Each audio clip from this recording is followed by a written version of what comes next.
शङ्करं शङ्कराचार्यं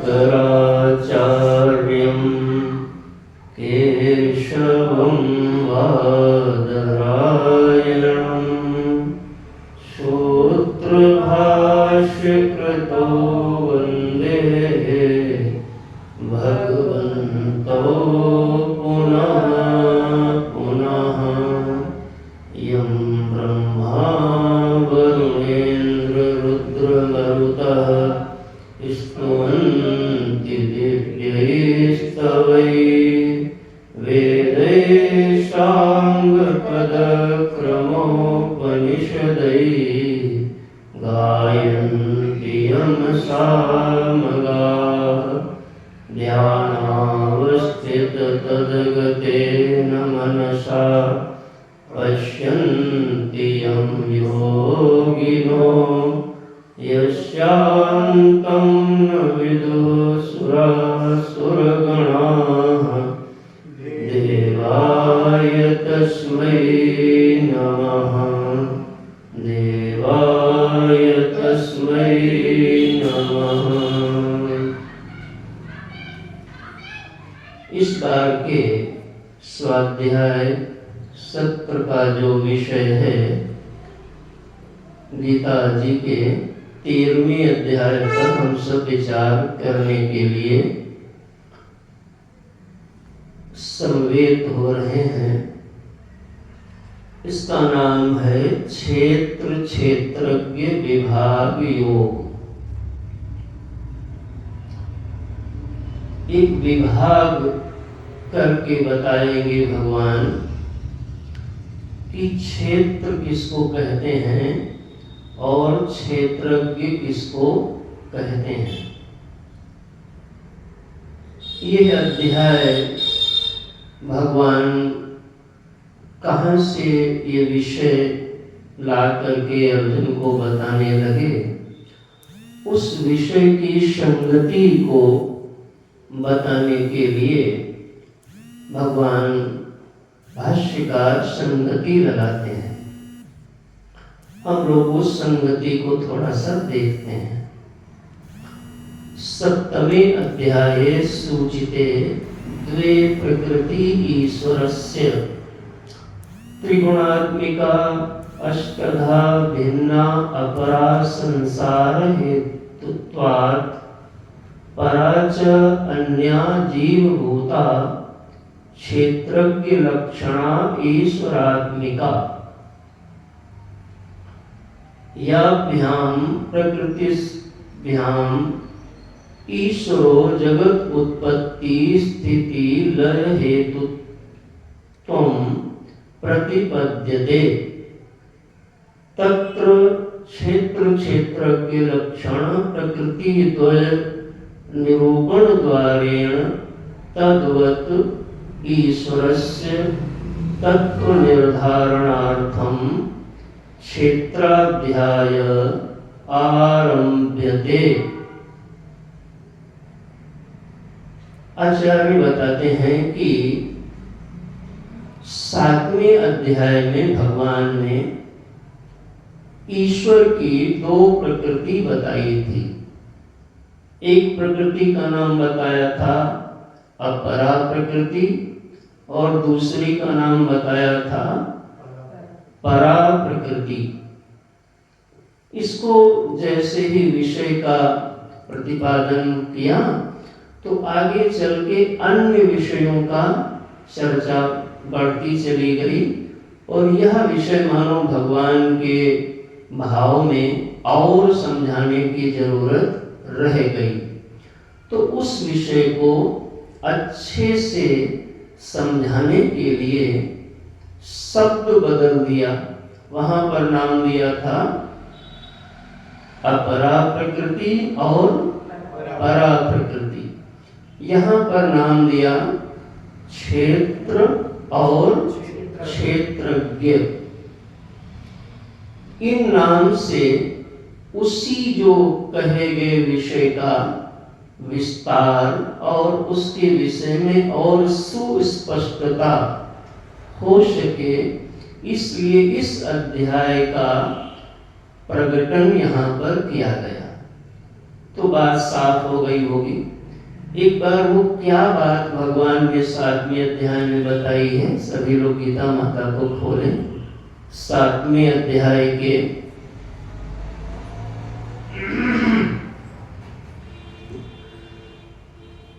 7वां अध्याय का श्लोक आप सबके पास में गीता तो है ना भाई?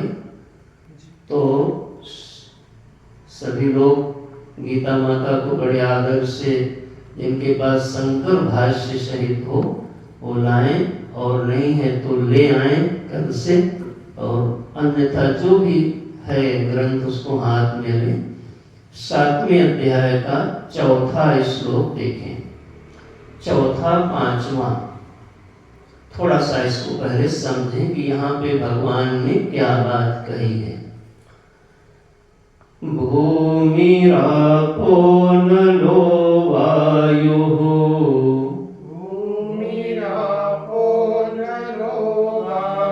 खं मनो बुद्धिरेव च, अहंकार इति यं मे, भिन्ना प्रकृतिरष्टधा,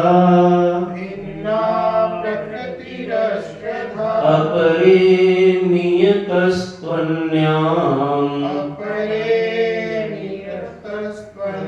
प्रकृतिं विद्धि मे पराम्,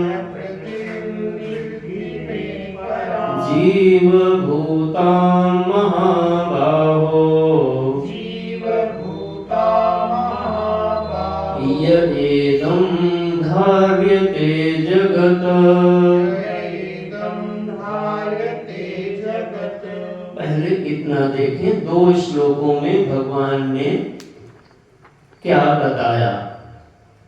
तो भूमि यहाँ से शुरू करते हैं, यानी पृथ्वी, जल, तेज, वायु और आकाश, ये जो 5 महाभूत हैं, ठीक है ना भाई? भूमि, आपः, अनलो, वायु, खम, ये 5 महाभूत हो गए। और आगे क्या कहा? मनो बुद्धि रेवच, मन और बुद्धि को यहाँ पर लिया। मन, बुद्धि और नीचे क्या कहा? अहंकार इतीयम में, और अहंकार को लिया। तो कितने हो गए? 8। मन, बुद्धि और अहंकार और 5 महाभूत।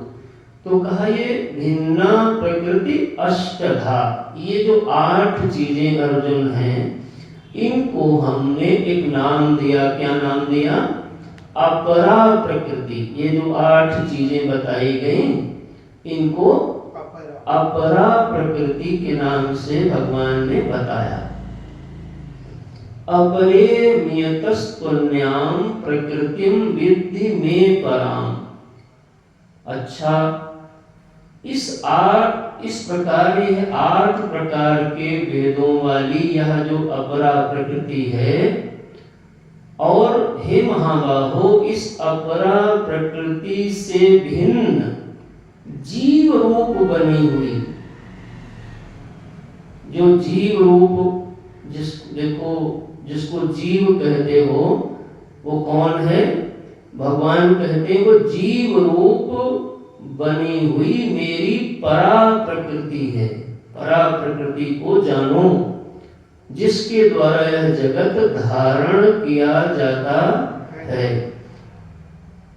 मैं पहले यह भी निवेदन कर दूं कि यह अध्याय प्रौढ़ अध्याय है, और इस पर बहुत बड़े बड़े सत्पुरुष लोग चिंतन मनन करते हैं।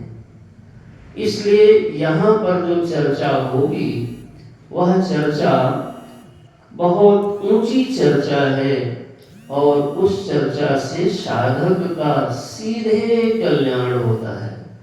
लेकिन इस चर्चा में हमारा प्रवेश हो अच्छी तरीके से, यह अपेक्षा गीता माता को आपसे अवश्य होगी।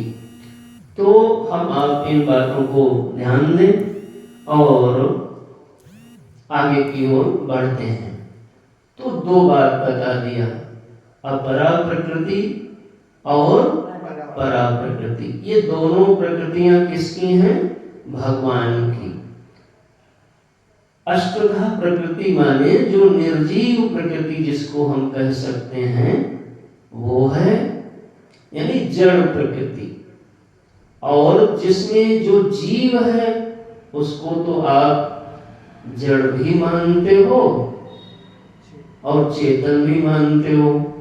तो इस पर तो अभी संशय है कि क्या है, वास्तव में जड़ है कि चेतन है। तो ये दो प्रकृति, अभी इतना हम आप केवल यहाँ पर समझें कि प्रभु ने अपनी दो प्रकृतियां बताई, अपरा प्रकृति और समझ में आ गया, इसमें कोई दिक्कत नहीं। यह जो प्रकृति है परा प्रकृति, यही सारे जगत को धारण करती है। अब तुमने कहां कहां से सुना है, किसने जगत को धारण किया, ये तुम अपनी उस बुद्धि को यहाँ करेक्ट कर लो, क्योंकि यह वचन भगवान का वचन है। हम अभी आपको दिखाएंगे यत्र तत्र गुरु कृपा से,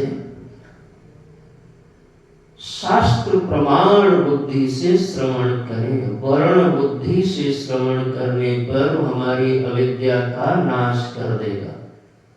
आराम से बैठें, सीधे रहें, सावधान रहें। तो यह जो परा प्रकृति जीव है, इसी ने सारे जगत को धारण कर रखा है। अब जो धारण कर लेगा वही दबेगा। तो कौन दबता है? जो धारण किए हुए। लोग कहते हैं हम तो थक गए, हम तो टूट गए, पिस गए, आदि आदि ये सब सुनते हो महाराज। तो यहाँ पर जीव जो है उसके बारे में, ये जगत को धारण करने वाला है, यह बात जल्दी जल्दी साधकों में स्वीकार नहीं हो पाती है, क्योंकि उनको लगता है जीव कैसे धारण किया होगा। तो हम आपको बताएंगे आगे, उस प्रक्रिया में आपको चलना होगा। जैसे किसी बच्चे ने घी की प्रक्रिया का बोध ना हो, तो उसको दूध दिखाया जाए बाल्टी भर के और कहा जाए बेटा ये जो दूध है इसी में से घी निकलता है, तो आंखों से देखेगा, हाथ डाल के हो सकता टटोले, लेकिन इन आंखों से, इन हाथों से वो घी की प्राप्ति नहीं कर सकता। तो क्या घी उसमें से नहीं बनता? बनता है, उसका एक प्रक्रिया है। तो उसी प्रकार से जो शास्त्र बता रहा है इसको समझो। तो एक दो और श्लोक यहाँ के देख लो। एतद्योनीनि भूतानि सर्वाणीत्युपधारय अहम कृष्णस्य जगतः प्रभवः प्रलयस्तथा। और महाराज एतद योनि, हाँ ध्यान दो, एतद योनि, योनि कहते हैं जहां से कोई चीज प्रकटती है, जन्म स्थान को योनि कहते हैं। ये जो जगत का जन्म हो गया है वो कहां से प्रकटा? एतद योनि। एतद योनि माने जड़, अपरा प्रकृति और परा प्रकृति, इनका जो मिलन है, दोनों प्रकृतियों का संयोग हो गया है, दोनों में मैथुन हो गई है, दोनों में मिश्रण हो गया है, दोनों में। और इन्हीं दोनों के संयोग से एतद् योनीनि भूतानि सर्वाणीत्युपधारय अहम कृष्णस्य जगतः। और ये समस्त जो जगत है वो प्रभव और प्रलय और स्थिति को प्राप्त हो जाया करता है।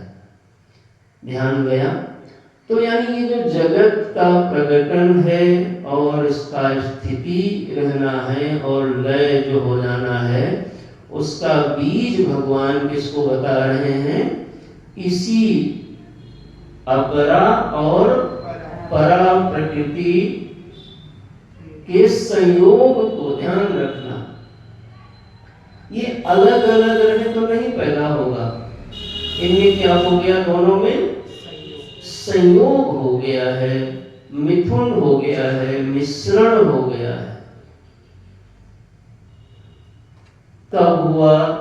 तो कहा इसकी खोज करके क्या पाओगे? गोस्वामी जी ने लिखा, तब ते जीव भयो संसारी। डेट नहीं बताई, तब ते जब से इन दोनों का मिलन हो गया। अब चर्चा को हम आगे बढ़ाते हैं। तो ये जो यहाँ पर विषय भगवान ने अपरा प्रकृति और परा प्रकृति का प्रारंभ किया, इसका विस्तार जितना प्रभु चाहते होंगे उतना विस्तार नहीं हो पाया। तो इसलिए भगवान ने आगे चल करके इसी विषय को बताने के लिए पुनः नए शब्दों में बात को प्रारंभ करते हैं। और वहां पर शब्द क्या दिया? क्षेत्र, क्षेत्रज्ञ, विभाग, योग। यानी एक क्षेत्र है और एक क्षेत्रज्ञ है। तो प्रभु इसको प्रारंभ करते हैं। आइए हम आप भी देखें। तो पहले पाठ किया जाता है, ओम श्री परमात्मने नमः। ओम श्री परमात्मने नमः। इदं शरीरं कौन्तेय, इदं शरीरं कौन्तेय, क्षेत्रमित्यभिधीयते, एतद्यो वेत्ति तं प्राहुः, एतद्यो वेत्ति तं प्राहुः, क्षेत्रज्ञ इति तद्विदः, क्षेत्रज्ञ इति तद्विदः, क्षेत्रज्ञं चापि मां विद्धि, क्षेत्रज्ञं चापि मां विद्धि, सर्वक्षेत्रेषु भारत, सर्वक्षेत्रेषु भारत, क्षेत्र क्षेत्रज्ञयोर्ज्ञानम्, क्षेत्र क्षेत्रज्ञयोर्ज्ञानम्, यत्तज्ज्ञानं मतं मम। यत्तज्ज्ञानं मतं मम। प्रभु बोलते हैं, इदं, इदं माने यह, इदं शरीरं कौन्तेय, हे कुंती नंदन, यह जो शरीर दिख रहा है, यह माने जो दृश्य कोटि में आ रहा है, इदं कह के बताया जा रहा है।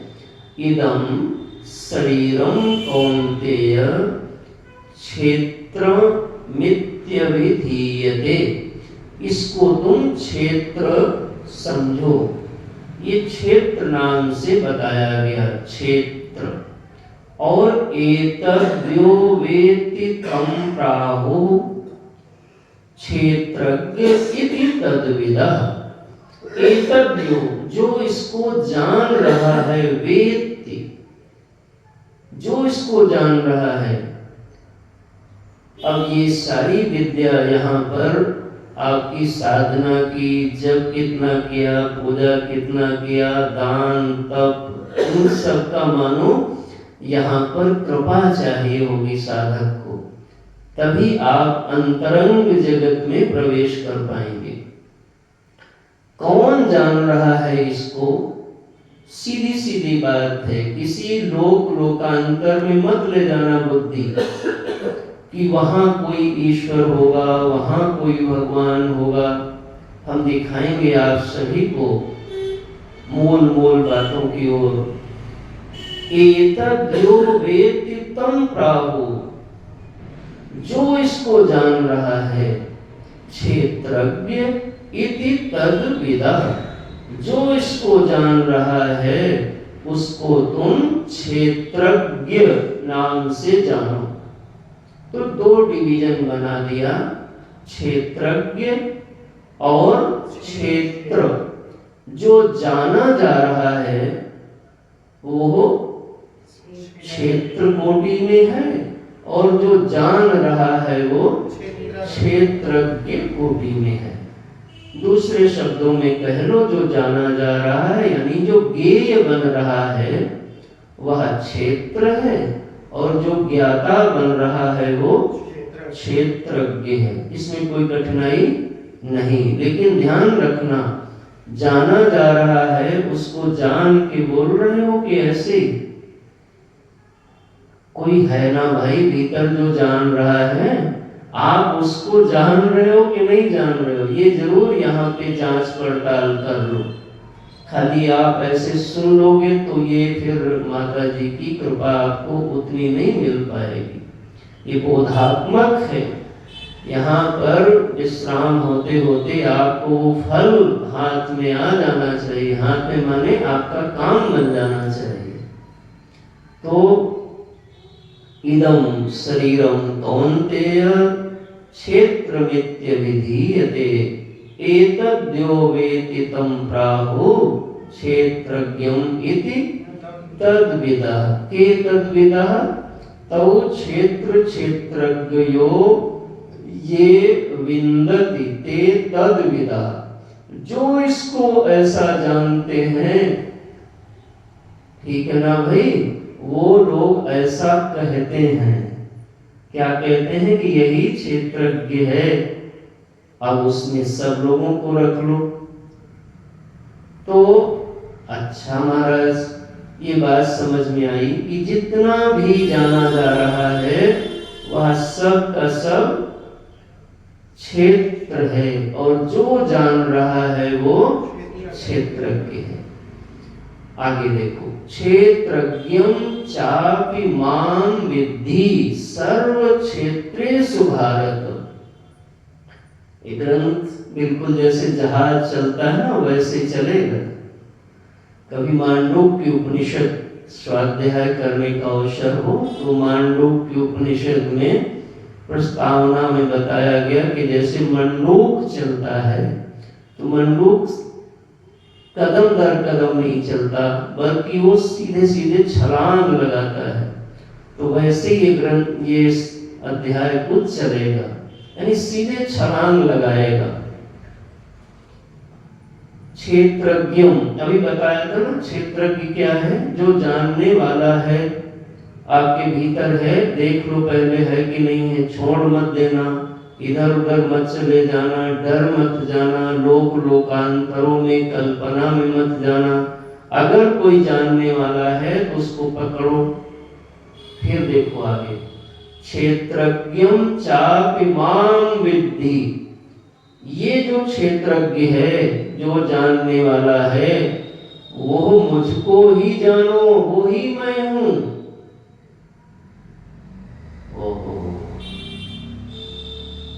क्षेत्रज्ञं चापि मां विद्धि। विद्धि आज्ञार्थक है, ऐसा जानो, ऐसा तुम अभी जान नहीं पा रहे हो, तुम कुछ और अभी जान रहे हो, न जाने क्या क्या, कि तुम तो मोनू हो, तुम तो जीव हो, तुम तो कुछ और हो, ये सब जान रहे हो, लेकिन ये नहीं जान पा रहे हो क्या? माम माम नहीं जान पा रहे हो। माम का अर्थ किया माम परमेश्वरम असंसारिणम। ये जो माम जानने वाला है ये असंसारी है। संसारी माने उसमें कोई विकार आदि नहीं है और यही परमेश्वर है, परम ईश्वर है, ऐसा तुम जानो। ये आज्ञा है। जानते होते तो यहाँ क्यों आते हमारे पास? ऐसा नहीं जान पा रहे हो तभी तो आए हो। तो ये भी प्रश्न बनेगा कि महाराज कैसे जाने, ये भी तो बताओ। तो इसीलिए तो भगवान ने स्वयं शुभारंभ किया है। वो देखो कैसा सुंदर प्रवचन करेंगे इस पर, ये सब बात खुल जाएगी सावधान साधक के लिए। तो मैं थोड़ा इधर उधर भी बोल दे रहा हूं जिससे आपको भारी ना हो जाए। तो क्षेत्रज्ञं चापिमां विद्धि सर्व क्षेत्रेषु भारत, और सभी जितने भी क्षेत्र हैं सभी में तो मां मुझको ही जानो। ओहो, क्षेत्र क्षेत्रज्ञ योर ज्ञानम यत्तज्ज्ञानम मतम मम। अरे अर्जुन, तुमको मैं क्या बताऊं, भगवान यहाँ पर कैसे बोलते हैं उसको देख लो। क्या कहते हैं कि यह जितने भी महाराज संपूर्ण क्षेत्रों में क्षेत्रज्ञ मुझको ही तुम जानो, क्योंकि क्षेत्र क्षेत्रज्ञ का जो ज्ञान है वही वास्तव में मतम मम, इसी को मैंने ज्ञान कहा है। थोड़ी सी बात इस पर फैला के समझाते हैं जिससे बात पहले साफ हो जाए हमारे हाथ में कि भगवान कहना क्या चाहते हैं और हमको समझना क्या है। तो दो श्लोकों को ही पहले देखो।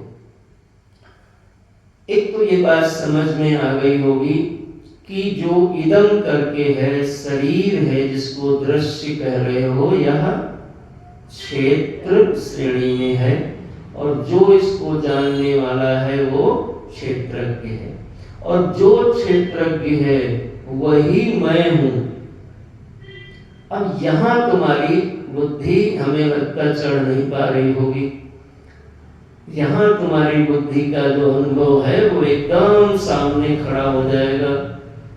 तो इसी बात को पूरे अध्याय में आपको समझाई जाएगी, डरना मत, ठीक है। इसी बात को समझाया जाएगा कि यह जो मां भगवान ने कह दिया वही मैं हूं, तो जीव मैं हूं, इस बात को हमें मानने में कोई तकलीफ नहीं होती, लेकिन मैं परमेश्वर हूं इस बात को हमें समझने में क्या, अभी मानने में और सुनने में ही बड़ी दिक्कत हो रही है। कैसे इसको, कैसे ये है, वो तरीका आपको इस अध्याय में सिखाया जाएगा, बताया जाएगा। क्षेत्रज्ञं चापिमां विद्धि, क्षेत्र जो शरीर को जानने वाला, जितने भी क्षेत्र हैं, क्षेत्रज्ञ माने सभी कोटि कोटि ब्रह्मांड के जितने क्षेत्र हैं उन सब को जो जानने वाला है वो क्षेत्रज्ञ। क्षेत्रज्ञ का यहाँ अर्थ सीधे सीधे जीवात्मा भी लेना पड़ेगा, यानी जीवात्मा, और मां यानी वही मैं भी हूं। ओहो, यानी वही परमात्मा है जिसको तुम अभी जीवात्मा के रूप में जान रहे हो, पहचान रहे हो। क्षेत्रज्ञम, इसका क्या तात्पर्य है? इसका तात्पर्य यह है कि क्षेत्रज्ञ और ब्रह्म यानी दो नहीं है। जो जीव है वही ब्रह्म, वही ब्रह्म है, लेकिन कैसे है, किस रूप में है, यह बात आज हमको पता नहीं हो पा रही है। तो मुझे लगता है इस अध्याय का विषय आपको खुल गया होगा कि यहाँ पर भगवान का मूल हमारे लिए जो अनुग्रह यह है वह इस बात को समझाने के लिए इस अध्याय को प्रकट कर रहे हैं कि यह जो जीव है, जो क्षेत्रज्ञ है, वही मैं हूं, यानी जो जीव है वही ब्रह्म है। जीवो ब्रह्मैव न परः। खूब आराम से इसको सुने। आज हमको जीव मानने में कोई दिक्कत नहीं हो रही है, लेकिन परमेश्वर मानना ये तो हमको मतलब हंसी जैसा लगता है। तो ये कैसे संभव होगा, इसको थोड़ा सा पहले देखो। तो पहले हम तुमको सरल भाषा में ले चलते हैं, थोड़ी सी रामायण का आश्रय लो।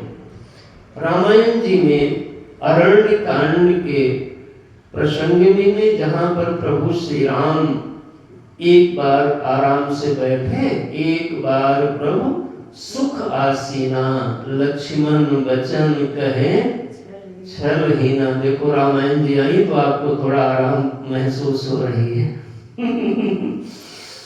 तो वहां पे लखन भैया ने प्रभु के चरणों में एक प्रश्न रखा। उसमें कई प्रश्न हैं। कहो ज्ञान विराग और माया, कहो सो भगति करहु जेहि दया। वो भक्ति बताओ जिस भक्ति के वशीभूत आप दया करते हो। उसी में जो बड़ा प्रश्न किया वो प्रश्न यह था कि ईश्वर जीव भेद प्रभु सकल कहो समझाए, जाते होई चरण रति शोक मोह भ्रम जाए। यहाँ तो लखन जीवाचार्य हैं तो स्वयं प्रश्न कर दिए, लेकिन गीता में भगवान ने स्वयं इस प्रश्न को उद्घाटित किया अर्जुन के ऊपर और अर्जुन जैसे अन्य भक्तों पर कृपा करने के लिए कि ईश्वर और जीव का भेद प्रभु आप मुझे बताइए। पहले तो भेद क्या है ये बताइए, फिर भेद है कि नहीं ये बताइए, है तो कैसे है और नहीं है तो कैसे नहीं है। ये ऐसे ऐसे प्रश्न बन जाएंगे। तो यहाँ पर जो बात आएगी वो भगवान ने तो बताया। यहाँ पर एक बात समझ में आ रही होगी कि जीव और ईश्वर इनके बारे में लगभग संशय बनता है कि ये एक है कि अलग अलग हैं। और यह संशय ही इस बात का सूचक है। संशय जब भी कहीं भी बनता है तभी विचार का द्वार प्रगटता है। जैसे इस समय दिन है कि रात, आपको कोई संशय है तो इस पे विचार नहीं करोगे। संशय ही विचार को पैदा करने का द्वार बनेगा। तो यह विषय यहाँ पर भी आया कि वो किस प्रकार से एक है कि एक नहीं है, हैं तो कैसे एक हैं, अर्थात जीव और ईश्वर में अभेद है कि भेद है। अगर भेद है तो उस भेद का उपपादक कौन बन रहा है, और अगर अभेद है तो फिर वह अभेद का स्वरूप क्या होगा। ये प्रश्न आपके बनने चाहिए और आपको पीड़ा होनी चाहिए कि आप इन बातों का उत्तर क्यों नहीं जान पा रहे हो। तभी 13वां अध्याय आपके ऊपर कृपा वर्षा पाएगा। तो मैंने आपको संकेत थोड़ी सी बात को दिया। और यहाँ पर भी भगवान ने माया का स्मरण किया। क्या माया का स्मरण किया कि मैं और मोर तोर तय माया, जेहि बस कीन्हे जीव निकाया। गो गोचर जहाँ लगी मन जाई, सो सब माया जाने हूँ भाई। अच्छा, और वहां पे क्या भगवान ने कहा, दोनों को मिला के चलो, इदम शरीरम कौन्तेय क्षेत्रमित्य विधीयते। ओहो हो। और क्या नीचे कहा, सर्व क्षेत्रेषु भारत। सर्व क्षेत्रेषु माने गो गोचर जहां लग मन जाए। यानी कोटि कोटि ब्रह्मांड जितना भी दृश्य श्रेणी में बन रहा है वो सब भगवान जी क्या बता रहे हैं, माया जानो माने क्षेत्र जानो। देखो कैसा सुंदर शास्त्र मिला हुआ है। हाँ, क्या जानो, क्षेत्र जानो। अब ये बारीकी आपको समझनी होगी कि उस माया में दोनों प्रकृतियां मिल के बन रही हैं। माया के दो स्वरूप हैं, प्रकृति के दो स्वरूप हैं, अपरा प्रकृति और परा प्रकृति। तो यहाँ पे राम जी ने प्रकृति शब्द का प्रयोग न करके माया शब्द का प्रयोग किया रामायण में। कैसे? गो गोचर जहाँ लगी मन जाई, सो सब माया जाने भाई, यानी क्षेत्र जाने भाई। क्षेत्र माने अपरा प्रकृति जाने भाई। क्लियर हो रहा? तेहि कर भेद सुनो तुम दो, विद्या अपर अविद्या दो। लो, दोनों को अविद्या बताया, यानी माया को ही अविद्या कहते हैं।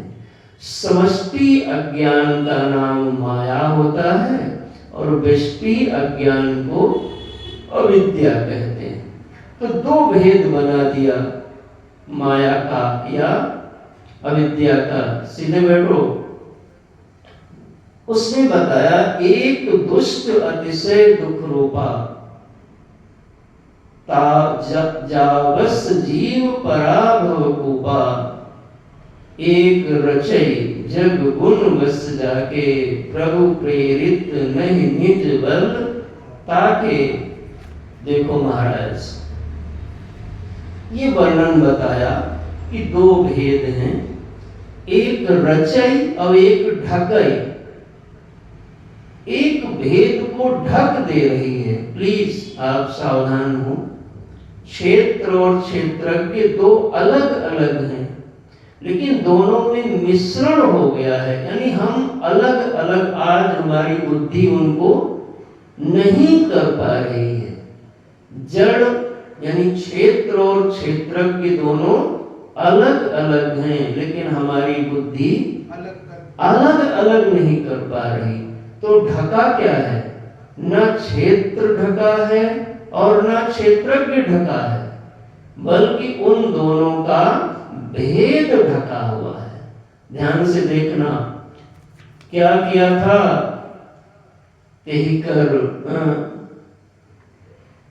कर भेद सुनो तुम सो, विद्या अपर अविद्या दो, एक दुष्ट अतिशय दुख रूपा, जावस जीव परा भव कूपा।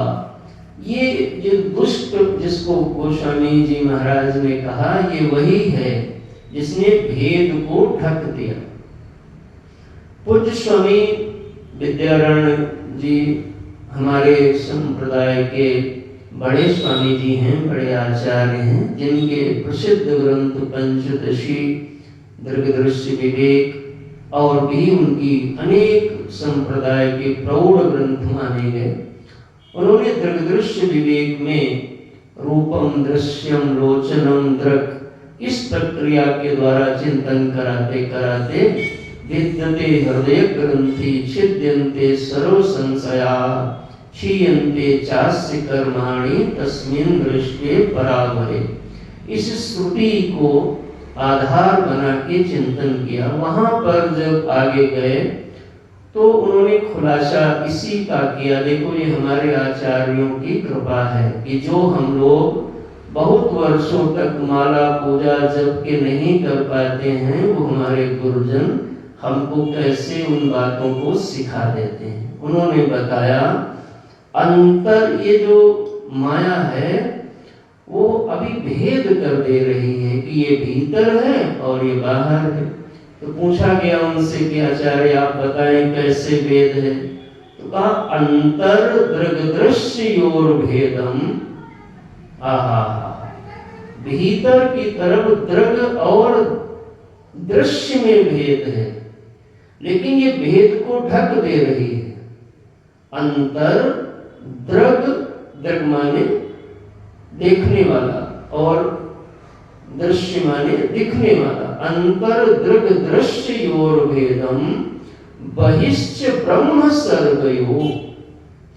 जैसे भीतर दृग में और दृश्य में भेद है, वैसे ही बाहर सर्ग और ब्रह्म में भेद है। नहीं समझ में आया? समष्टि दृश्य का नाम सर्ग होता है, समष्टि दृश्य को सृष्टि कहते हैं। इन बातों को समझो, डरो मत, अच्छे से, यही तो साधना का बल है और क्या। अंतर दृढ़ दृश्योर भेदम बहिश्च ब्रह्म सर्गयो। आहा, आगे कहा वो इसने जो ढका भेद को, अंतर दृढ़ दृश्योर भेदम बहिश्च ब्रह्म सर्गयो आवरणोत्य पराशक्ति सा संसारस्य कारणम। आहा, अंदर दृष्टा और दृश्य में भेद, बाहर ब्रह्म और सृष्टि के जो बीच का भेद था, वो माया की जो आवरणात्मिका शक्ति थी उसने आच्छादित कर दिया, ढक दिया। अब यह भेद जो ढका है उसको हम खोल नहीं पा रहे हैं। यही भागवत जी में महाराज के पूर्व भगवान श्याम सुंदर ने चीर हरण की लीला से संकेत किया। यही वो चीर है जिसका सद्गुरु ही हरण कर सकता है। बाकी तो आप सब स्वयं कोशिश कर ही रहे हो, इतने वर्षों से देख लो अपनी अपनी स्थिति को, कितना आपका कपड़ा खुला, ढका हुआ है भेद। भेद आपको अलग अलग नहीं करना है, अलग अलग वो हैं, लेकिन तुम्हारी बुद्धि अलग अलग आज समझ नहीं पा रही है। इस अध्याय की जरा महिमा को आप दर्शन करो तो एक बार पुनः ध्यान आपका जाना चाहिए। और यहीं पर भगवान ने यह भी, राम जी ने लखन भैया को बता दिया कि माया ई सुन आप कहूँ जान सकिए सो जीव। जान सकिए न माने अज्ञान में, जिसको अज्ञान होगा तो अज्ञान का लक्षण है कि ना तो स्वयं को जानेगा, ना माया का अर्थ यहाँ होगा जगत, ना जगत को जानेगा, और इस माने इन दोनों के नियंता को भी जान नहीं पाएगा। क्यों नहीं जान पा रहा है? क्योंकि ढका हुआ है। खूब आराम से सुनिएगा इस अध्याय को। तो इस प्रकार से भगवान ने कृपा करके हम सबको आगे बढ़ाने के लिए इस अध्याय में मानो ऐसी करुणा कृपा, उंगली पकड़ लिया, कलाई पकड़ ली, हाथ पकड़ लिया, कहा अर्जुन चलो मैं तुमको एक एक कदम अंदर ले चलता हूँ और दिखा देता हूँ, अपनी आंखों से देख लो सच्चाई क्या है। तो बड़ा सुंदर श्लोक है, एक बार इनको पाठ करो। इदं शरीरं कौन्तेय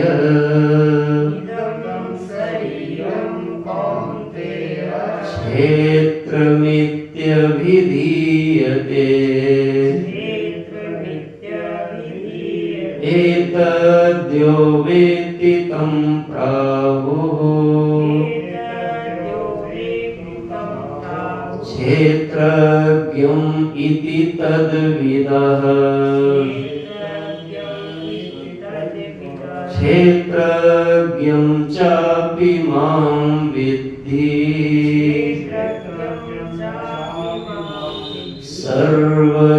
सर्वक्षेत्रेषु भारत क्षेत्र क्षेत्रज्ञयोर्ज्ञानम् यत्तज्ज्ञानं मतं मम।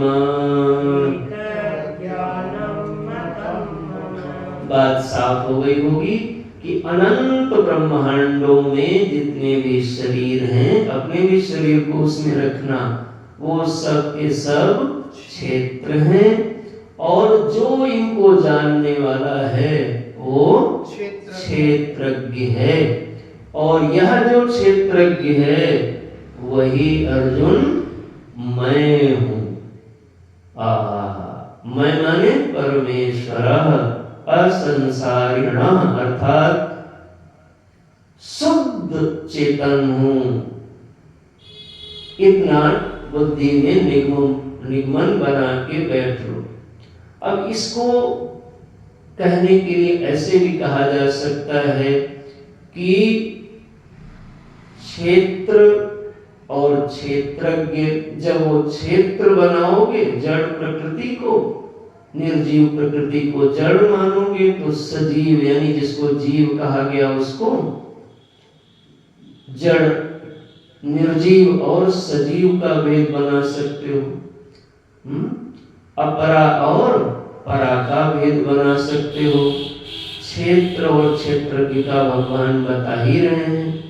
क्षर और अक्षर का बता रहे हो कि वो क्षरण होने वाली चीज है और ये अक्षर कोटि में है। एक दृश्य बनेगा, एक दृष्टा बनेगा। ये सब साधकों के लिए ध्यान के चीजें बन जाएंगी। इन पे ध्यान करो, गंभीर चिंतन करो भीतर जा करके। और साक्ष्य साक्षी का संबंध बन जाएगा और करण और कर्ता का भी इस प्रकार से भेद बना करके एक ये है, एक ये है, ये चिंतन बनता है। लेकिन तुम्हारी बुद्धि में ये बात बैठ जाए कि जो भी ये जिसको जीव कहा, जो जान रहा है आज, वही माम, वही प्रभु हैं। अब ये प्रश्न बनेगा कैसे वो प्रभु हैं? ये बात हमारी बुद्धि को आज स्वीकार नहीं हो पाएगी। तो इसी बात को यह अध्याय समझाएगा बहुत विस्तार से महाराज। इसलिए मैंने बताया ये प्रौढ़ अध्याय है, इसलिए इसकी प्रौढ़ता के साथ आपको श्रवण भी करना होगा महाराज। तो एक बात और देखो, नीचे के श्लोक में क्या कहा? क्षेत्र क्षेत्रज्ञ योर ज्ञानम यत् तस् ज्ञानम मतम मम। तुम जिसको ज्ञान समझ रहे हो, जैसे सुनते हो ना ज्ञान प्राप्त करना, ज्ञान प्राप्त करना, तो क्या ज्ञान प्राप्त करोगे? तो कहा जो क्षेत्र है उसके विषय में और क्षेत्रज्ञ है जो उसके विषय में, ये दोनों अलग अलग हैं। इस भेद का जो ज्ञान है उसी को हम ज्ञान कहते हैं। और कोई ज्ञान कल्पना लोक में मत चले जाइएगा। तो महाराज ये हो क्यों नहीं रहा है? ये ज्ञान हमको हो क्यों नहीं रहा? तो कहा यह ज्ञान भगवान सबको देते नहीं जल्दी। अरे रे किसको देते हैं? तो कहा जो उनकी भक्ति करता है। अब सोनू जी का मन थोड़ा हरक हो जाए किसको देंगे? तो कहा जो उनकी भक्ति करेगा महाराज। अभी हम मानस में आपको दिखा रहे थे कि ये कैसे मिलेगा। तो कहा भगति तात अनुपम सुख मूला, मिले जो संत होए अनुकूला। और उसके पहले कहा कि जाते वेगी द्रवों में भाई, सो मम भगति भगत सुखदाई। अरे लखन जी, हम जिससे द्रवीभूत हो जाते हैं, हमारा दिल पिघलने वाली जो चीज है वो मैं तुमको बता दे रहा हूँ। हमको पिघलाना हो हमारे हृदय को, तो तुम क्या करो? हमारी भक्ति करो। तो पूछा महाराज हम आपकी भक्ति करें, आप हमारे लिए क्या करोगे? तो यहाँ पर भी उल्लेख किया और बहुत प्रसिद्ध श्लोक है हमारे गीता जी का, जिसको सभी विद्वान आचार्य कोट करते हैं। भगवान ने खुद अपने श्री मुख से उसका उल्लेख किया है। एक बार देखो, वो है 10वें अध्याय का 10वां श्लोक है। जरा जल्दी से खोलें आप। तो ये आपको क्यों दिखा रहा हूं? आपकी बुद्धि प्रमाण मान के सुने इन वचनों को। जैसे संविधान की धाराएं आपको याद हैं, ऐसे ये बातें आपके जीवन को लीड करें, आपकी मति इस सीमा को तोड़े ना। देखो मिला तो 9वें अध्याय में कहते हैं हमारा ऐसा भक्त ये बन गया है। कैसा भक्त है? मत चित्ता, अपना चित्त है ही नहीं, मत चित्ता। इसमें हम मत चित्ता माने मई चित्तम एसाम ते मई चित्ता, यानी मेरे ही मन से चलता है। हमको क्या पसंद है वही बोलेगा, हमको क्या पसंद है वही पहनेगा, हमको क्या अच्छा लगता है वही करेगा। मत चित्ता। भगवान देखो जरा कैसे बोलते, मदगत प्राणा। मदगत प्राणा का अर्थ क्या करोगे? मदगत प्राणा का अर्थ होगा मां गताः प्राप्ताः चक्षुरादयाः प्राणाः तेषां ते मदगत प्राणाः। इसका अर्थ होगा कि वो जीता जो भी है, लेकिन समस्त क्रियाओं का पर्यवसान हमारे चरणों की ओर होता है। मच्चित्ता मद्गत प्राणा बोधयन्तः परस्परम कथयन्तश्च माम। किसकी बात करते हैं? माम। ये माम जरा संभल के पकड़िएगा प्रभु। कथयन्तश्च माम, एक दिन नित्यम। और उब जाते हैं, कहा नहीं तुष्यंति। इनको एक दिन हमारी कुछ बात करने को ना मिले तो बड़े चेहरा इनका उतर जाता है। और झूठ में भी कोई कह दे महाराज आके थोड़ा भगवान के बारे में कुछ सुनाओ, तो मानो जैसे इनको आनंद मंगल हो जाता है। ये तो भैया निज अनुभव है। 2 दिन कथा नहीं मिली तो लग रहा था 2-3 युग बीते जा रहे हैं।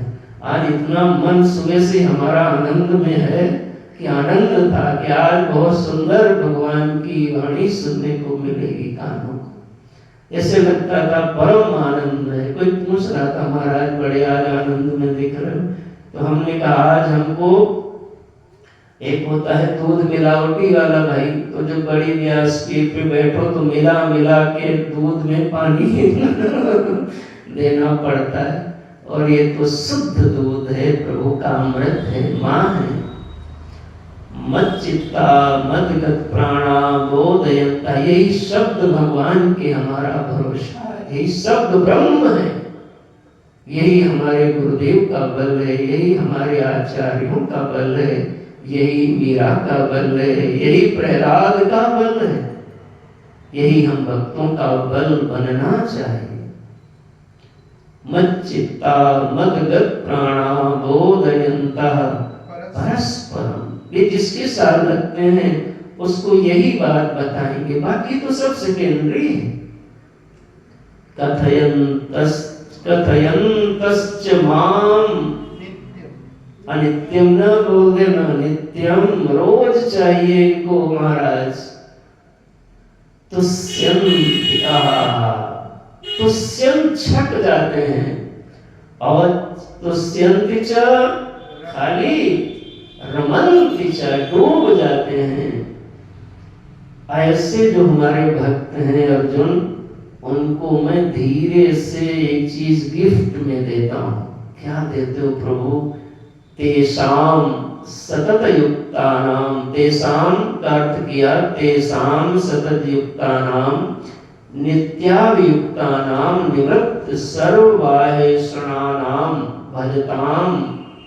अर्थात जो लोकेषणा पुत्रेषणा वित्तेषणा आदि ऐषणाएं हैं उनको त्याग करके केवल मेरे लिए भजन करते हैं। ये कथा जो सुनाने जाते हैं ना, दक्षिणा के लिए नहीं जाते, फोटो खिंचाने के लिए भी नहीं जाते। ये हमारे ऐसे दीवाने हो गए हैं, पागल हैं हमारे मोहब्बत में कि ये रह ही नहीं पाते। और अगर तुमको न हो तो बिना भगवान के इनको बुला के तुम दिखाओ, फिर देखें।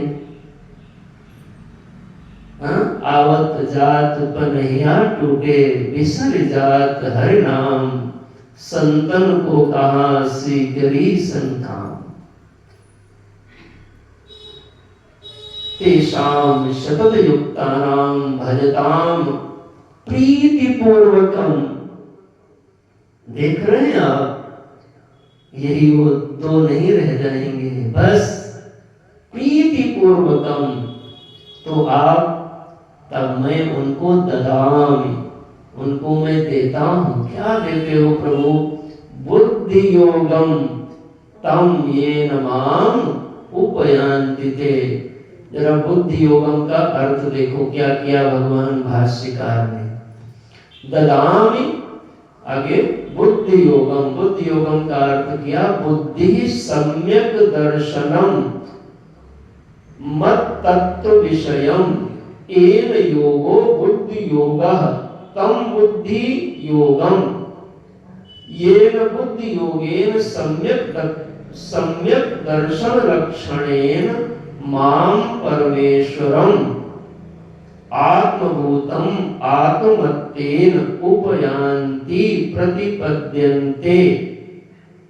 अर्थ समझ में आया? तब मैं उनको बुद्धि योग देता हूं। ध्यान से इसको समझो, आराम से समझो। एक दिन में न समझ पाओ, महीने भर में समझ जाओ तो भी काम बन जाएगा, लेकिन बिना इसको समझे नहीं बना पाओगे। बुद्धि योग का अर्थ क्या है? बुद्धि योग का अर्थ है कि ऐसी बुद्धि भगवान बना देते हैं, कृपा कर देते हैं, जिसे सम्यक दर्शन होने लगता है, सही सही दिखने लगता है कि क्षेत्र का स्वरूप क्या है और क्षेत्रज्ञ का स्वरूप क्या। और ये जो ढका है भेद, इसके कैसे ढका है? ओहो हो, जड़ चेतन ग्रंथि पड़ी गई, यद्यपि मृषा छूटत कठिन। छूटत न छूटत ऐसी बात नहीं गोस्वामी जी ने लिखा, लेकिन छूटत कठिनाई। वो कठिनाई में ही यही चीज आपको लेनी होगी, बुद्धि योगम।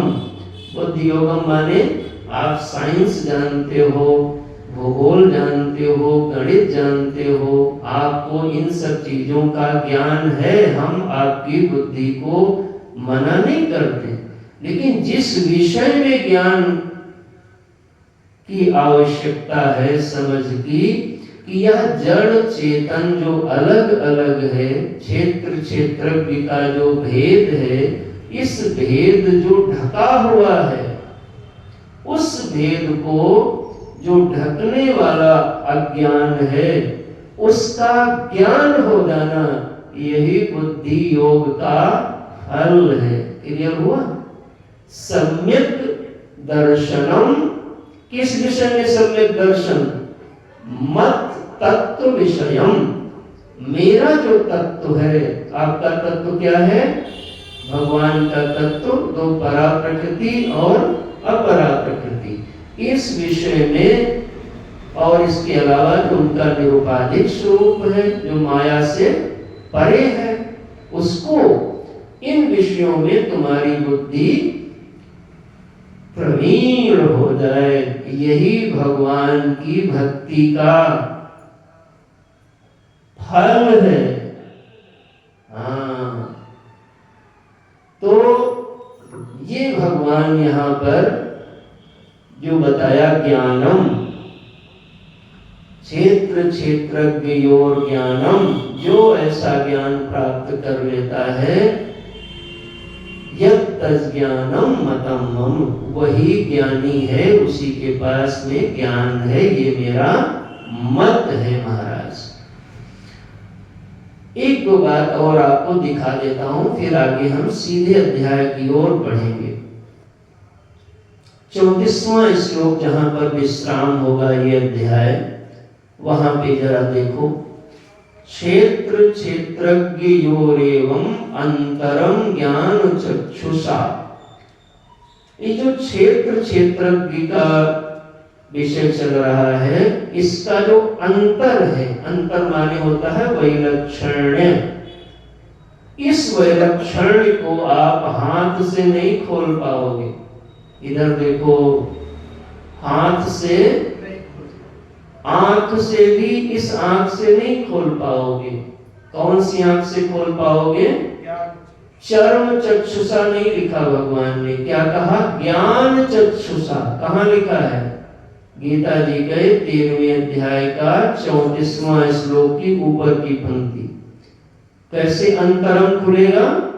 ज्ञान चक्षुषा, ज्ञान चक्षु आपको चाहिए। ये ज्ञान चक्षु क्या होता है, इसको भी थोड़ा सा समझ लो। ज्ञान चक्षु को कैसे समझेंगे? इतरेतर वैलक्षण विशेषम ज्ञान चक्षुषा। पकड़ में आया? यह जो इधर देखो, यह जो क्षेत्रज्ञ है वो मिला हुआ लग रहा है, जैसे आकाश और नीलिमा। नीलिमा जी यहाँ भी एक आ गई हैं, तो आकाश और नीलिमा दो नहीं लग रही है, हमको क्या लग रहा है? एक ही हो गया है। तो जब दो स्वभाव, इसमें क्या है, इसमें जो आकाश रूपी अधिष्ठान है, उस आकाश रूपी अधिष्ठान पर नीलिमा प्रतीत हो रही है। तो प्रतीति का धर्म यह होता है कि वस्तु हुए बिना वहां पर प्रतीत हो जाती है। तो इसका मतलब आराम से सुनिएगा, जो वस्तु हुए बिना ही कहीं पर प्रतीत हो रही है उसी को हम अध्यास बोलते हैं, या वेदांत में उसको विवर्त बोलते हैं। विवर्त माने होता है विरुद्ध वर्तनम। तो क्या मतलब हुआ? मतलब ये हुआ कि जो नीलिमा आकाश में दिख रही है वो नीलिमा वस्तुतः वहां पर नहीं है। वस्तुतः नहीं है तो दिख क्यों रही है? तो कहा बताता हूं। इसको कैसे बोलोगे कि जो यह नीलिमा दिख रही है वो आकाश से भिन्न नहीं है, लेकिन विलक्षण है। विलक्षण उसको कहते हैं कि उसमें रह करके भी उसमें नहीं है, बल्कि उसमें दिखाई पड़ रही है। ये कैसे आपने जाना? ये हमने ऐसे जाना कि अधिष्ठान के ज्ञान होने पर जिसका अध्यास का अध्यस्त का बाद हो जाएगा, वो चीज वहां पर थी नहीं, बल्कि केवल प्रतीति मात्र थी। और यदि वस्तु होगी तो ज्ञान से उसका बाद कभी भी नहीं होगा। ये बात क्लियर हुई? तो ज्ञान चक्षुषा, हम इस शब्द को केवल एक दिखाने के लिए आपको लाए हैं, जिससे आपकी बुद्धि में बुद्धि योग ज्ञान चक्षु, क्योंकि ये ज्ञान का प्रकरण है, इसको पहले ठीक से पकड़ लो। तो ज्ञान चक्षु का अर्थ क्या किया? इतरेतर वैलक्षण विशेषम ज्ञान चक्षुषा। कैसे आप एक कैसा ज्ञान बनाओगे? तो कहा वो हमारे यहाँ एक बहुत पैसे वाले आदमी मोहल्ले में थे, बड़ा उनका पेट ऊंचा था, गेट भी ऊंचा था, वो कह रहे थे। तो कहा भैया इस विषय में जैसे दवा के विषय में जो WHO कहेगा हम उसको मानेंगे, वैसे ही इस विषय में किसी की बात मानी जाए ऐसा नियम नहीं है। शास्त्र और सद्गुरुदेव जो हमारे बताएंगे, क्योंकि शास्त्र को भी तुम अकेले नहीं समझ पाओगे और सद्गुरु को भी अकेले नहीं समझ पाओगे, तो दोनों को साथ में रखना होगा। कैसे बोले? शास्त्राचार्योपदेश जनितम आत्म प्रत्येक ज्ञानम चक्षु तेन ज्ञान चक्षुषा। यानी शास्त्र और सद्गुरु के द्वारा जो हमको तत्व विषय में ज्ञान प्रदान किया गया, वह ज्ञान ही हमारा चक्षु है, उसी का नाम ज्ञान चक्षु है। इसी को गोस्वामी जी ने सरल भाषा में लिखा, श्री गुरु चरण सरोज रज निज मन मुकुर सुधार।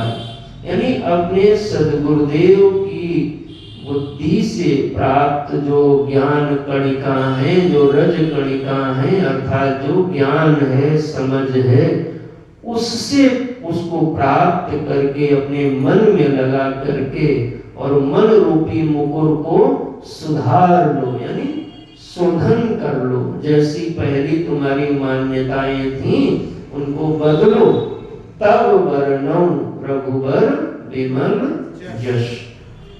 तो बात साफ हो गई होगी कि यह जो ज्ञान जिसको भगवान यहाँ पर बता रहे हैं उसका यही ज्ञान है। यत् तज्ज्ञानम मतम मम, दूसरा अध्याय, दूसरा श्लोक देख रहे हो कि यह जो क्षेत्र क्षेत्रज्ञ के बीच में जिसको हम क्षेत्र क्षेत्रज्ञ योर ज्ञानम, इस क्षेत्र और क्षेत्रज्ञ के विषय में जो ज्ञान है, कैसा ज्ञान है?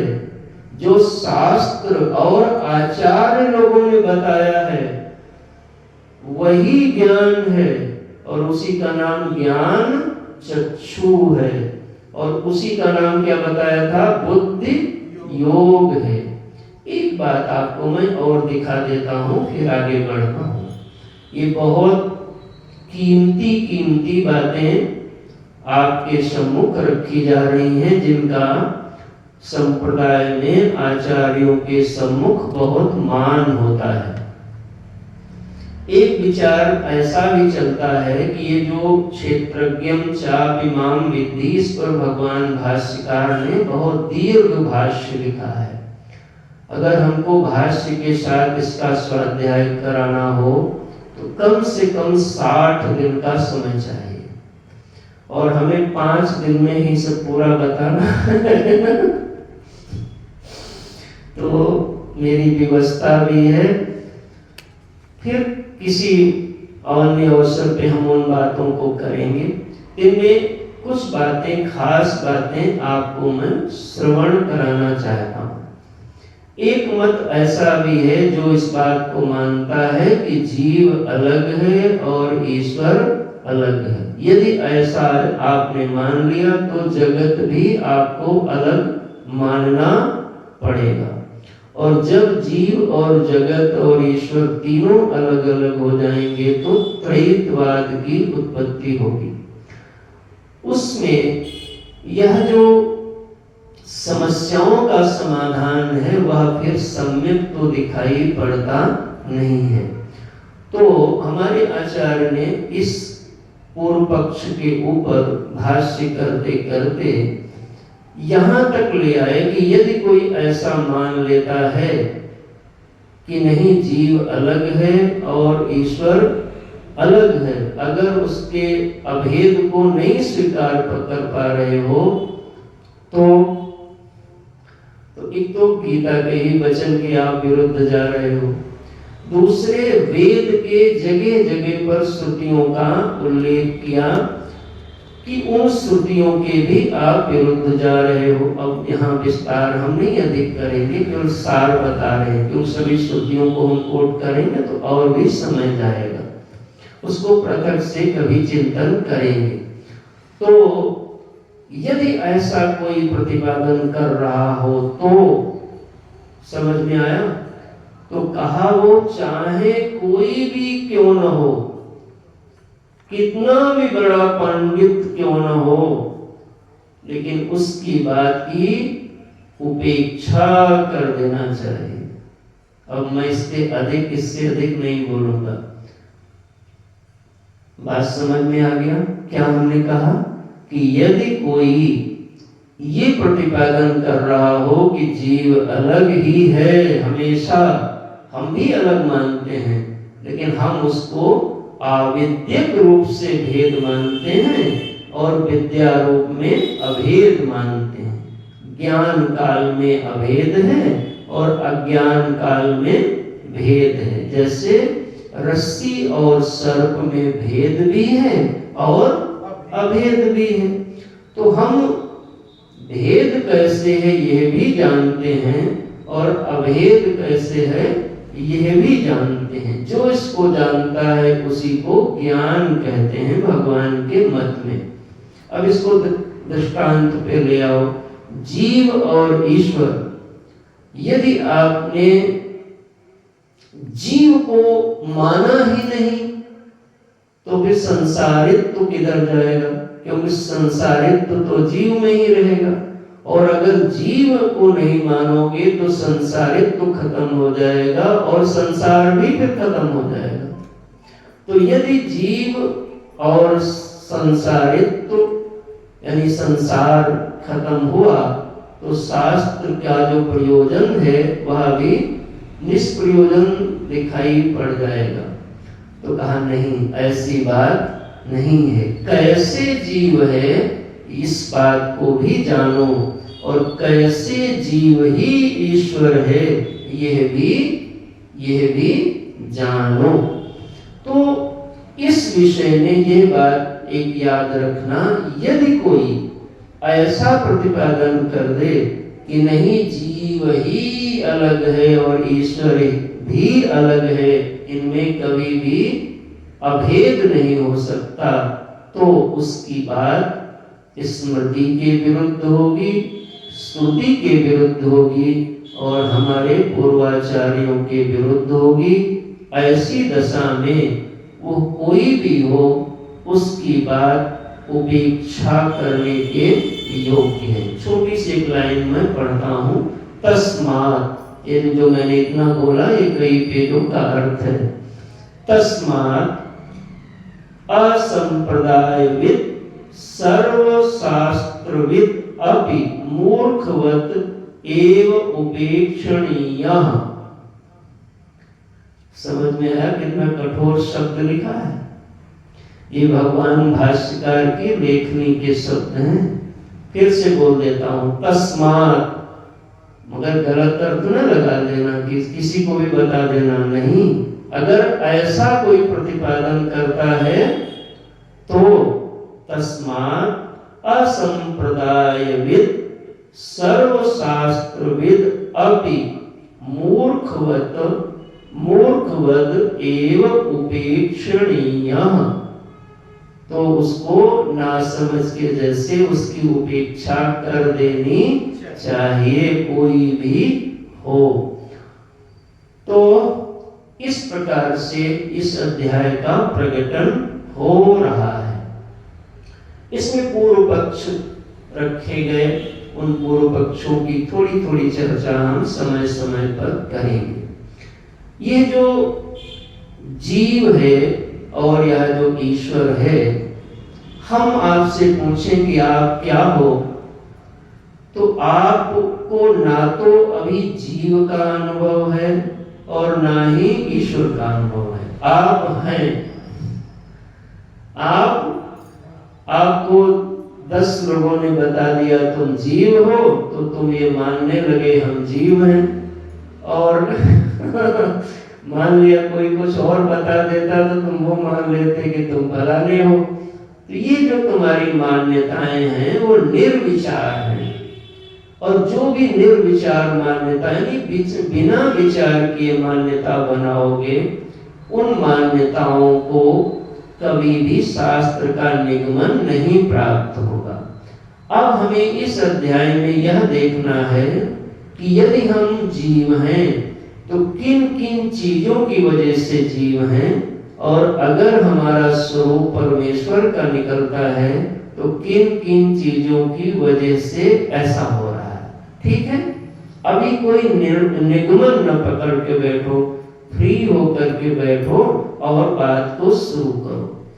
एक बड़ा प्रश्न है जिसको आप सब शायद कभी कर भी नहीं पाते हो, करते भी नहीं हो।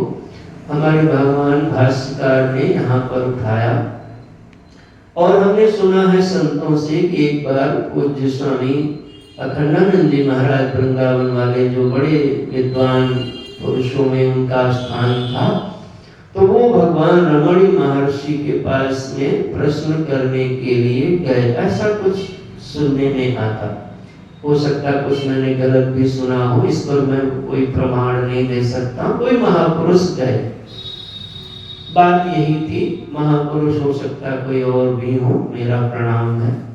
तो उन्होंने जाकर के महर्षि से पूछा कि महाराज जी ये बताओ, ये जो अज्ञान है इसका ये कहां पर रहता है? अविद्या का आश्रय कौन है? अविद्या किस पर रहती है? एक प्रश्न देखो, जरा सीरियस हो जाइए। तो आप ये भी जानते हो, रमण महर्षि जी कोई संप्रदायविद आचार्य नहीं है। रमण महर्षि जी जात सिद्ध हैं, यानी जन्म से ही सिद्ध हैं। तो सिद्ध होना अलग बात होता है और संप्रदाय से प्रशिक्षित होकर के सिद्ध होना एक अलग बात होता है। तो उन्होंने अपने अनुसार बताया कि ये पूछ कौन रहा है? तो उनका पूछ तो मैं रहा हूं। तो कहा यदि आप पूछ रहे हो तो आप ही पे होगी अविद्या। तो आप पे अविद्या होगी तो अब आपका क्या अर्थ लगाओगे? आप माने बाल, आप माने हाथ, आप माने नाक, आप माने क्या? तो इसका उत्तर आपको थोड़ा मैं सुनाता हूं, जिससे आपको आगे प्रवेश बनेगी। ये जो अविद्या है वो अविद्या बुद्धि के आश्रय पर रहती है। ध्यान आया? किसके आश्रय पर? क्योंकि बुद्धि में ही भेद को खोल नहीं पा रही है। बुद्धि ही वेद को जान नहीं पा रही है। भेद अभी मैंने श्लोक कोट किया था दृग्दृश्य विवेक का, अंतर दृग्दृश्योर भेदम बहिश्च ब्रह्म सर्गयो। भेद है, आवरणोत्य पराशक्ति सा संसारस्य कारणम। वहां पर भी दो माया के स्वरूप माना, शक्ति द्वयम। तुम लोग तो पढ़े हो इसको हरिद्वार के साधना शिविर में। शक्ति द्वयम ही मायाया विक्षेपा आवृत्ति रूपकम विक्षेप शक्ति लिंगादि ब्रह्मांडांतम सृजेत। ये है अम्मा जी हमारी, ये है किशोरी जी, ये ऐसा काम कर डालती हैं और मालिक साहब आराम फरमाते हैं। तो देखो, तो यहाँ पर भी जो बताया गया वो क्या बताया गया कि ये जो बुद्धि के आश्रय में रहती है वो कैसे रहती है? तो देखो, चिच्छायावेशतो बुद्धौ भानम धीस्तु द्विधा स्थिता। कहाँ? बुद्धि में उसका छाया हुआ। चिच्छायावेशतो बुद्धौ भानम धीस्तु द्विधा स्थिता। ओहो, जैसे ही उसका प्रतिबिंब चेतन का बुद्धि में पड़ा और बुद्धि सजीव हुई तो बुद्धि ही दो भागों में बट गई महाराज। एक हो गई अहंकार के रूप में और एक हो गई अंतःकरण के रूप में। एक कारिता बन गई, कराने वाली बन गई, और एक करने वाली बन गई। एक करण रूपा बन गई और एक कर्ता रूपा बन गई। लेकिन ये कब बनी?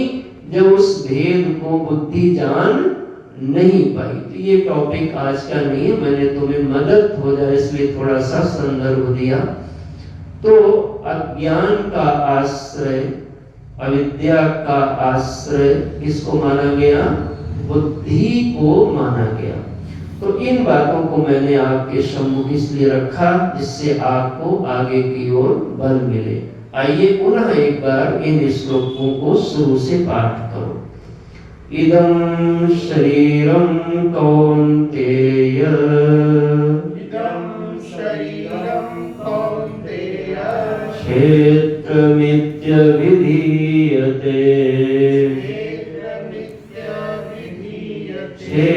क्षेत्रज्ञो वेत्ति तं प्राहुः,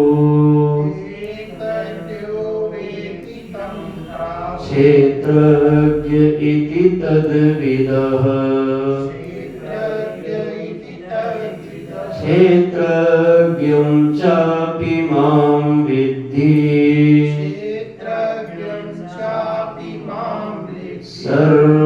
सर्वक्षेत्रेषु भारत,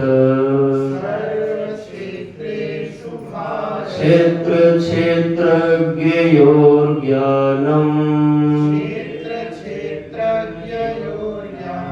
यत् ज्ञानं मतं मम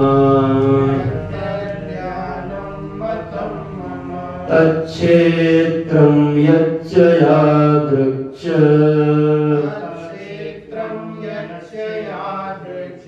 यद् विकारि यतश्च यत्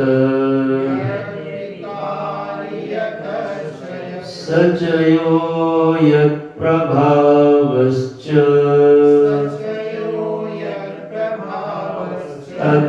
तत्समासेन मे शृणु। तो इस प्रकार से यह 13वां अध्याय क्षेत्र के नाम के अध्याय के अंतर्गत भगवान ने 2 श्लोकों में प्रस्तावना विषय की किया कि अर्जुन, हम तुमको क्षेत्र क्या है और क्षेत्रज्ञ क्या है इसके विषय में बताएंगे।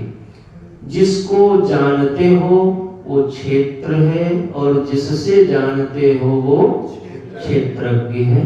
और जो जानने वाला है, कौन जानने वाला है, ये शोधन किया जाएगा आगे। जो जानने वाला है वही माम, वही मैं हूँ, ऐसा बता करके यह भी बताया कि जो क्षेत्र और क्षेत्रज्ञ के पार्थक्य का ज्ञान है वही मेरी नजर में ज्ञान है। जो इस भेद को जानता है वही जानता है। क्लियर हो गया? अब प्रभु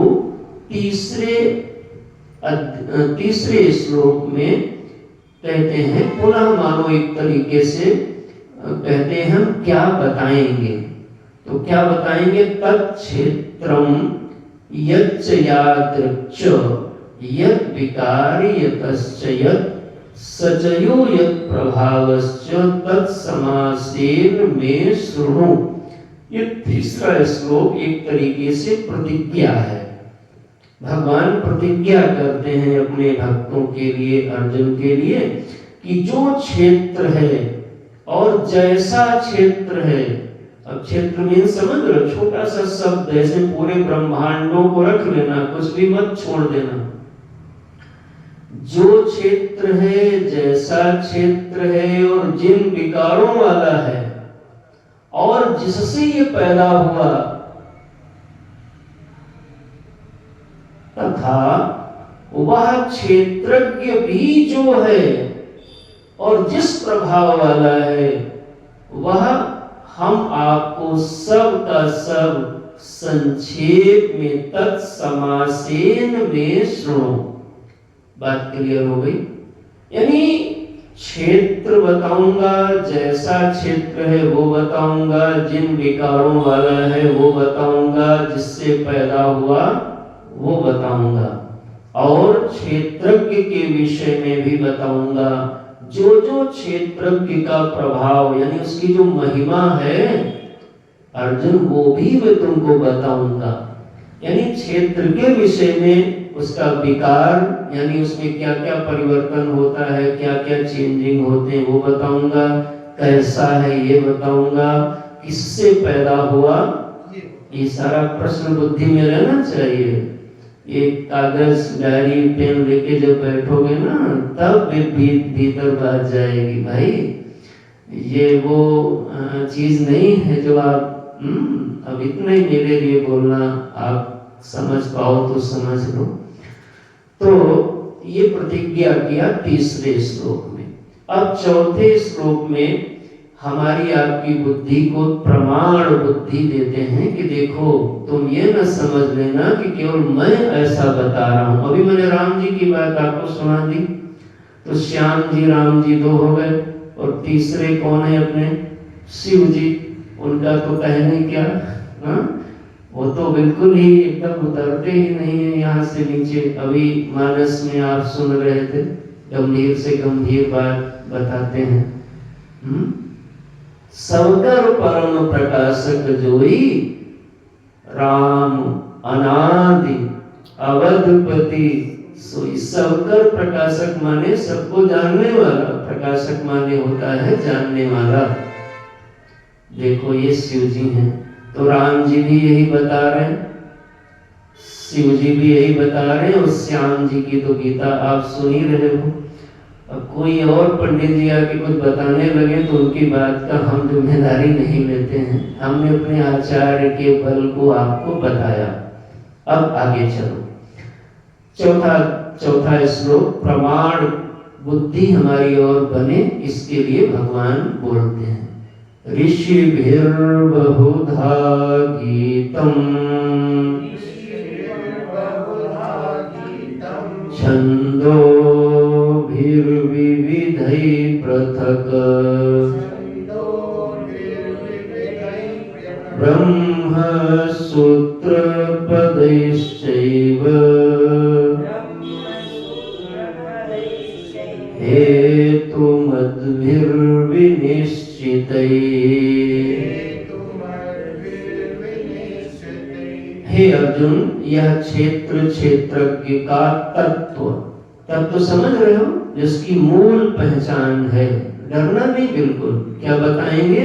पहचान करवा देंगे इसकी। किसकी? क्षेत्र और क्षेत्रज्ञ जो जानने वाला है उसको सब पहचानवा देंगे। यही तो हमारे गुरुदेव की कृपा है। तभी तो शीश देने पर भी सद्गुरु कृपा को सस्ता माना गया। अरे शीश एक बार झुकाने से अमर हो जाओगे, नहीं तो अज्ञान रूपी काल तो अनादिकाल से मरण के मौत में झोंक रहा है। भागवत जी ही मृत्यु को नहीं संवारती, गीता माँ है, इनका पैपान कर लो तो सदा के लिए मृत्यु से छूट जाओगे महाराज। अमरता के प्रभु के महल में पहुंच जाओगे। देखो जरा, यह क्षेत्र क्षेत्रज्ञ का तत्व आप पहली बार बता रहे हो प्रभु? ना ना ना ना, ऋषिभिर्बहुधा गीतम्। देखा, ये जो मैं बताने जा रहा हूं, ये मैं फर्स्ट टाइम नहीं बता रहा हूं। प्रथम मुनिन हरि कीरति गाई, तेहि मग चलत सुगम महिमाई। ये हमारे प्रभु हैं। ऋषिभिर्बहुधा गीतम्, ऋषियों ने अनेक तरीके से इसको गाया है पूर्व काल में। यही बताया है ऋषियों ने। छंदोभिर्विविधैः पृथक्, छंदो भी माने सामवेद, गायन प्रधान है तो वेद को ले लो। वेद भगवान ने इन्हीं बात को गाया है जो हम बताने जा रहे हैं तुमको। पृथक पृथक अनेक अनेक स्थानों पर इसको बताया है। ब्रह्म सूत्र पदश्चैव हेतुमद्भिर्विनिश्चितैः, और वेदों की ऋचाओं के द्वारा बहुत प्रकार से विभाग पूर्वक युक्त निश्चय किया गया है। इसमें जो एक शब्द ब्रह्म सूत्र पदश्चैव आया है, तो ब्रह्म सूत्र पदश्चैव का जो अर्थ है वो कई बार कथा व्यास पीठ से ब्रह्म सूत्र जो भगवान व्यास ने लिखा उसके विषय में बताया जाता है कि ब्रह्म सूत्र में भी ऐसा ही आया है। लेकिन हमारे आचार्य भगवान शंकराचार्य ने ब्रह्म सूत्र पदश्चैव का अर्थ ब्रह्म सूत्र नहीं किया। क्या किया? इसको देखो, किंच ब्रह्म सूत्र पदैः च एव ब्राह्मणः सूचकानि वाक्यानि ब्रह्म सूत्राणि तैः पद्यते गम्यते ज्ञायते ब्रह्म इति तानि पदानि उच्यन्ते।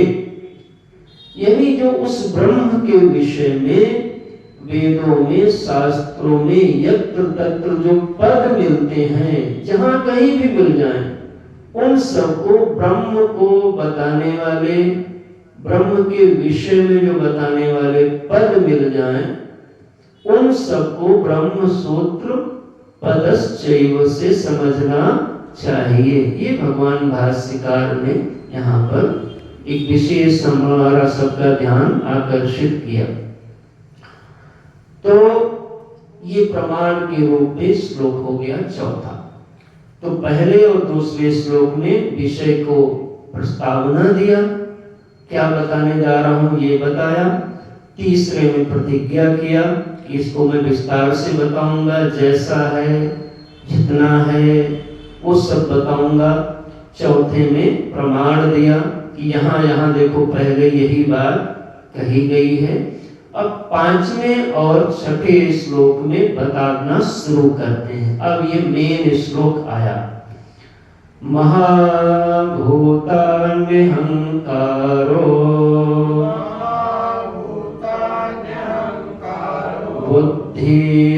बुद्धिरव्यक्तमेव च इंद्रियाणि दशैकं च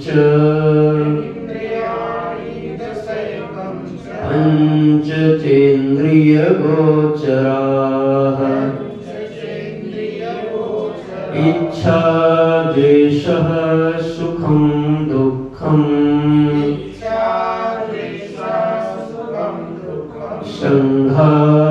संघातश्चेतना धृतिः एतच्छेत्रं समासेन सविकारमुदाहृतम्।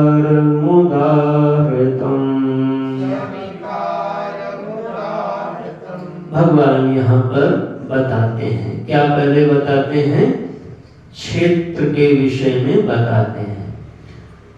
देखो श्लोक, महाभूतान, महाभूतान माने 5 महाभूत। देखो आप तत्वबोध पढ़े हो तो आपको मदद मिलेगी, आपको क्रम याद है, चीजें याद हैं तो मदद मिल रही, नहीं तो ये फिर कठिन हो जाता।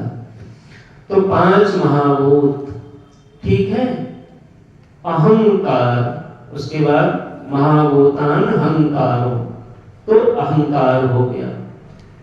बुद्धि, बुद्धि को जोड़ लो, बुद्धि अव्यक्तमेव च मिला। तो महाभूत हो गए 5, एक अहंकार हो गया 6 और एक बुद्धि हो गई। बुद्धि एक जो हो गई, और अव्यक्त माने हो गया मूल प्रकृति। अव्यक्त माने, हाँ ध्यान दो। तो 5 महाभूत, एक अहंकार, एक बुद्धि, ये 7 हो गए। और मूल प्रकृति को जोड़ लो तो 8 हो गए। आराम से सुनो, मूल प्रकृति क्या होता है, थोड़ा सा इसको समझो। मूल प्रकृति माने होता है समष्टि सृष्टि की बीजात्मक फॉर्म। जैसे गेहूं का जो दाना होता है उसके भीतर संपूर्ण गेहूं का पौधा है, या जैसे बट वृक्ष के बीज में संपूर्ण बट रहता है, वैसे जगत रूपी सृष्टि का जो बीज फॉर्म है उसको बोलते हैं अव्यक्त, उसी को बोलेंगे मूल प्रकृति। ठीक है, तो मूल प्रकृति को यहाँ पर अव्यक्त कहा, उसको प्रकृति नाम से याद रखना। क्या बोलेंगे? प्रकृति माने मूल प्रकृति। अब यहाँ डिवीजन करके समझाना, ना बताया था ना जैसा है जिस प्रकार का, तो उसको खोल रहे हैं। अभी तक नहीं गीता में ये विषय आया, देखो पहली बार ये विषय गीता जी में समझाया जा रहा है। तो मूल प्रकृति कितनी है? एक है, उसमें सब है। जैसे बीज में संपूर्ण वृक्ष रहता है, वैसे ही प्रकृति में संपूर्ण सृष्टि रहती है। जब लय होता है तो लोक लय के साथ, जीव लय के साथ, वासना लय के साथ, कर्म फल लय के साथ, कर्म लय के साथ संपूर्ण रहता, उसको लयालय समझ लो।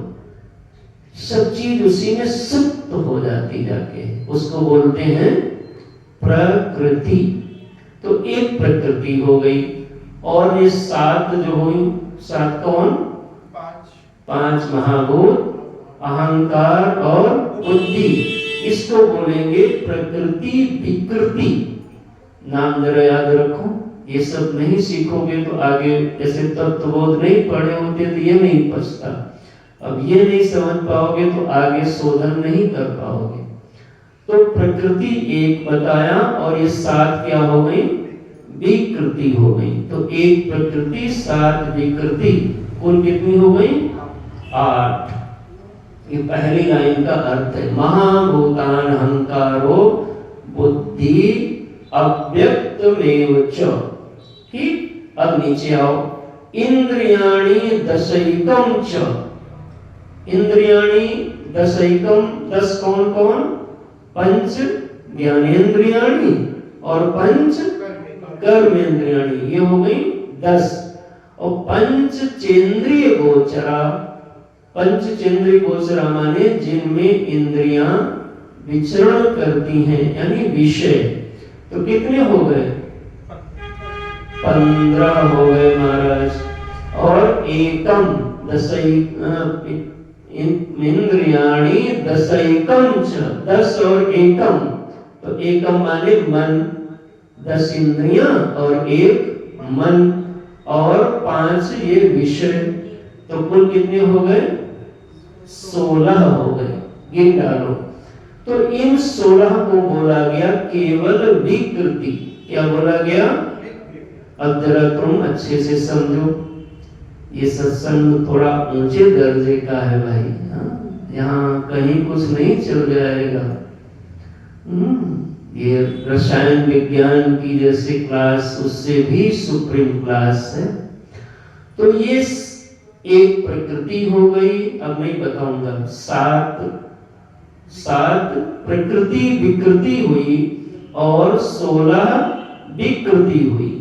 तो टोटल कितनी हो जाएंगी, 8, यानी 1 + 7 + 16 24, यही हुआ ना। ये जो 24 चीजें हैं, इन सबको क्षेत्र नाम से जानो। ये जहां जहां भी हैं, इनको हम क्षेत्र जब बोले समझना, इन 24 चीजों को बताया गया। कैसा सुंदर भगवान ने प्रवचन किया। क्षेत्र में क्या खोल के रख दिया, 24 चीजें, उसमें मूल प्रकृति, प्रकृति विकृति 7 और 16 विकृतियों को रख दिया। अब छठा श्लोक देखो, इच्छा द्वेष। अब इच्छा कब बनी, जब ये चीज पूरी बन गई, शरीर बना। इन्हीं 24 से सांख्य दर्शन का ये चिंतन है। सांख्य दर्शन के अनुसार ये जो हमारी देह है या जो ब्रह्मांड है, 24 चीजों से बना हुआ है। 25वां तत्व जीव को माना गया। तो जीव अभी यहाँ आ रहा है छठे श्लोक में। इच्छा, इच्छा किसमें होगी, अब ये जीव में होगी, वही फिर बेचारा पीटा जाएगा, और कौन। तो इच्छा द्वेष लो महाराज। कभी कभी इच्छा में अनुकूल इच्छा हो गई तो राग, और प्रतिकूल इच्छा या प्रतिकूल चीज आ गई तो देश हो गया। सुखम दुखम, कोई कहना मान लिया, अनुकूल वेदनीयम सुखम, प्रतिकूल वेदनीयम दुखम। तो इच्छा द्वेष गिन डालो, सुखम दुखम संघातस् चेतना धृति। संघात की चेतना, संघात की चेतना माने होता है जीवन शक्ति। जीवन शक्ति समझ लो किसके लिए जाएगा, जीव के लिए जाएगा। एतत् क्षेत्रम समासेन सविकार मुदाहृतम। इसको भी अर्जुन तुम क्षेत्र समझो, ये भी क्या है, ओहो। तो यहाँ पे जो जीव है उसको तुम इसको उसमें नहीं रखेंगे, किसमें रखेंगे, प्राण शक्ति, यानी जीवन जिससे ये सजीव हो रहा है, वो उसको बोलेंगे संघातस् चेतना। संघात की जो चेतना है ये इसमें रखा जाएगा। तो एतत् क्षेत्रम समासेन सविकार मुदाहृतम। तो इस प्रकार से ये महाराज इच्छा द्वेष सुख दुख और शरीर चेतना, संघात की चेतना यानी प्राण शक्ति और धृति, इन विकारों सहित यह संक्षेप में जो कहा गया, तो यह सब का सब क्या है, क्षेत्र माना गया। तो अभी तक चर्चा विस्तार से किसकी कर दिया, 2 श्लोकों में क्षेत्र की, लेकिन क्षेत्रज्ञ के विषय में कोई बात नहीं बताई। तब आगे अब बताते हैं कि अगर भाई क्षेत्रज्ञ को समझना है तो तुम्हारे भीतर ये 20 गुण देखो हैं कि नहीं है, और नहीं है तो पहले इनको थोड़ा बढ़ाओ, लाओ, और इसको बताने के बाद में पुनः चर्चा क्षेत्रज्ञ की ओर भगवान लाएंगे। इस प्रकार से चर्चा चलेगी। आज प्रथम दिवस का स्वाध्याय सत्र, यह कक्षा यहीं पर विश्राम लेती है। कल पुनः हम सब आगे की चर्चा करेंगे। ओम पूर्णमदः पूर्णमिदं पूर्णात् पूर्णमुदच्यते पूर्णस्य पूर्णमादाय पूर्णमेवावशिष्यते। ओम शांति शांति शांति। हरि ओम।